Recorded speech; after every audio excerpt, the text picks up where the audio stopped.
ಜೈಲಿನಲ್ಲಿ ದರ್ಶನ್ ಭೇಟಿಯಾದ ದರ್ಶನ್ ಕುಟುಂಬಸ್ಥರು ಪತ್ನಿ ಮಗನ ನೋಡಿ ಕಣ್ಣೀರಿಟ್ಟ ನಟ. ಭಾವುಕರಾದ ದರ್ಶನ್ಗೆ ಧೈರ್ಯ ತುಂಬಿದ ವಿಜಯಲಕ್ಷ್ಮಿ.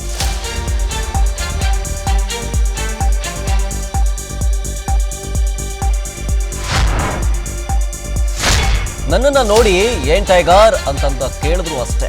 ಜೈಲಿನಲ್ಲಿ ದರ್ಶನ್ ಹೆಚ್ಚು ಮೌನವಾಗಿದ್ದ. ಜೈಲಿನಲ್ಲಿ ನಟನ ಭೇಟಿ ಬಳಿಕ ವಿನೋದ್ ಪ್ರಭಾಕರ್ ಹೇಳಿಕೆ.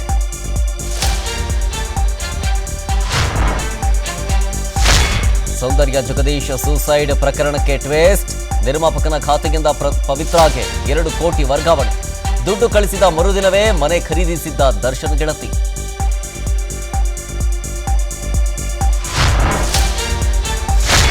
ಸಲಿಂಗಕಾಮ ಪ್ರಕರಣದಲ್ಲಿ ಸೂರಜ್ ಜೈಲು ಪಾಲು. ಆರೋಪಿಯನ್ನ ಕಸ್ಟಡಿಗೆ ಪಡೆದ ಸಿಐಡಿ ಪೊಲೀಸರು. ಜುಲೈ 1ರವರೆಗೆ ಪೊಲೀಸರ ವಶಕ್ಕೆ ನೀಡಿ ಕೋರ್ಟ್ ಆದೇಶ.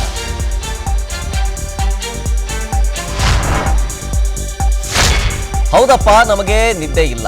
ಜನರ ಕೆಲಸ ಮಾಡಿ ಮಾಡಿ ನಿದ್ದೆಗೆ ಟೈಮ್ ಇಲ್ಲ. ಪಾಪ ಅವರನ್ನ ನೋಡಿ ಗಡಗಡ ನಡುಗ್ತಾ ಇದ್ದೀವಿ. ಡಿಸಿಎಂ ನಿದ್ದೆಗೆಟ್ಟಿದ್ದಾರೆ ಎಂದಿದ್ದ ಎಚ್ಡಿಕೆಗೆ ಡಿಕೆಶಿ ತಿರುಗೇಟು. ಅನುಕ್ಷಣದ ಸುದ್ದಿಗಳಿಗಾಗಿ ವಿಸ್ತಾರ ನ್ಯೂಸ್ ಯೂಟ್ಯೂಬ್ ಚಾನೆಲ್ ಸಬ್ಸ್ಕ್ರೈಬ್ ಮಾಡಿ. ಹೊಸ ಸುದ್ದಿಗಳ ನೋಟಿಫಿಕೇಶನ್ಗಾಗಿ ಬೆಲ್ ಐಕಾನ್ ಕ್ಲಿಕ್ ಮಾಡಿ.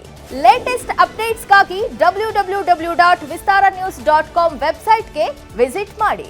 ಅಂಗೈಯಲ್ಲೇ ಜಗತ್ತಿನ ಸುದ್ದಿ ತಿಳಿಯಲು ವಿಸ್ತಾರ ನ್ಯೂಸ್ ಕನ್ನಡ ಆಪ್ ಡೌನ್ಲೋಡ್ ಮಾಡಿ.